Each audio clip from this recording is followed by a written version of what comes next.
स्वागत है आप सभी का हमारे YouTube चैनल मैनेजर मनी में, जहां हम बैंकिंग, फाइनेंस और इन्वेस्टमेंट के बारे में बात करते हैं। अगर आपने अभी तक इस चैनल को सब्सक्राइब नहीं किया है तो सब्सक्राइब जरूर कर लें और बेल आइकन जरूर प्रेस करें ताकि आने वाले वीडियोस का नोटिफिकेशन आपको मिल सके। दोस्तों, तो अभी तक हमने जाना कि डिजिटल फ्रॉड्स क्या होते हैं और उनसे बचने के लिए हमें क्या करना चाहिए और क्या नहीं करना चाहिए। लेकिन अगर हम तरह तरह की सावधानियां बरतते हैं, उसके बाद भी अगर कोई डिजिटल फ्रॉड हमारे साथ हो जाता है तो ऐसे केस में हमें क्या करना चाहिए। ऐसे केस में सबसे पहले तो हमें अपना कार्ड या अकाउंट को ही फ्रीज कर लेना चाहिए। ऐसा करने के लिए आप बैंक का फ़ोन बैंकिंग नंबर या कोई और कस्टमर केयर नंबर यूज़ कर सकते हैं। इसके बाद आपको पुलिस के साथ एक कंप्लेंट फाइल करनी चाहिए। अलग अलग जगहों पे अलग अलग पुलिस स्टेशन इसके लिए असाइन होते हैं। बड़ी जगहों पर अलग से साइबर सेल बनाया गया होता है जिसमें आप ऑनलाइन डिजिटल फ्रॉड्स की कंप्लेंट कर सकते हैं। इसके बाद आपको बैंक की उस ब्रांच को अप्रोच करना चाहिए जहां आपका अकाउंट है और पुलिस कंप्लेंट की एक्नॉलेज कॉपी के साथ एक एप्लीकेशन देके अपना अकाउंट फ्रीज कर लेना चाहिए।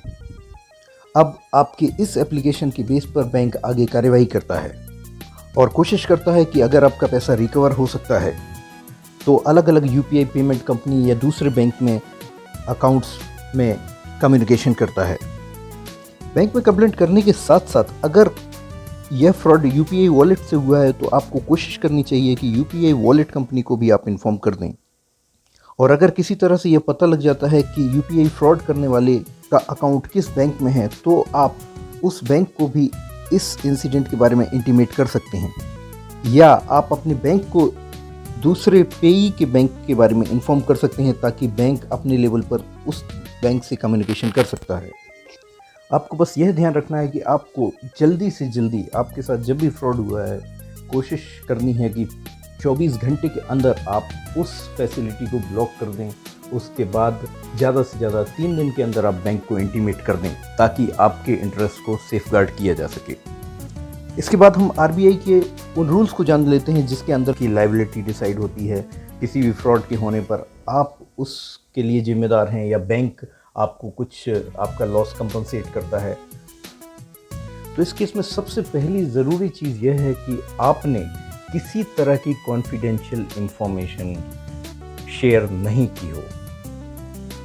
अगर आपके पास एटीएम फ्रॉड हुआ है तो आपका एटीएम कार्ड या पिन आपने किसी अपने रिलेटिव या फ्रेंड्स को ना दिया हो।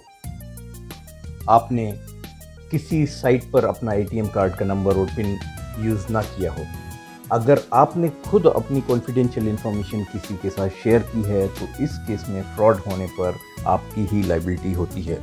दूसरा, अगर यूपीआई के केस में आपने यूपीआई पिन डाला है या आपके यूपीआई ट्रांजैक्शन आपके खुद की गलती से, जैसे पेमेंट रिसीव करने की जगह आप पेमेंट कर देते हैं, इस तरह की गलती से हुआ है तो बैंक लायबल नहीं होता है। बैंक सिर्फ आपको असिस्ट कर सकता है, आपके गए हुए पैसे को रिकवर करने की कोशिश कर सकता है।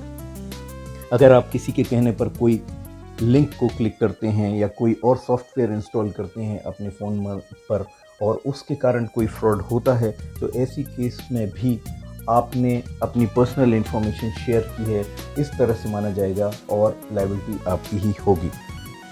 ऐसे सभी केसेस में जहां बैंक की सिक्योरिटी में कमी होने के कारण या आपके किसी भी तरह से इन्वॉल्वमेंट नहीं होने के बावजूद आपके साथ फ्रॉड हो जाता है, जैसे एटीएम में आपके कार्ड को क्लोन कर लिया जाता है या स्किनिंग से आपके कार्ड से की इंफॉर्मेशन ले ली जाती है और आपके पास आपका कार्ड है, आपने किसी से पिन शेयर नहीं किया है, फिर भी आपके अकाउंट से कुछ डिडक्शंस हो जाते हैं,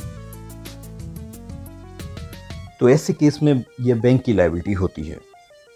ऐसे में आपको जिस दिन आपको किसी ट्रांजैक्शन के होने का इंटीमेशन मिला है उसके 7 वर्किंग डेज के अंदर बैंक को इंटीमेट करना होता है।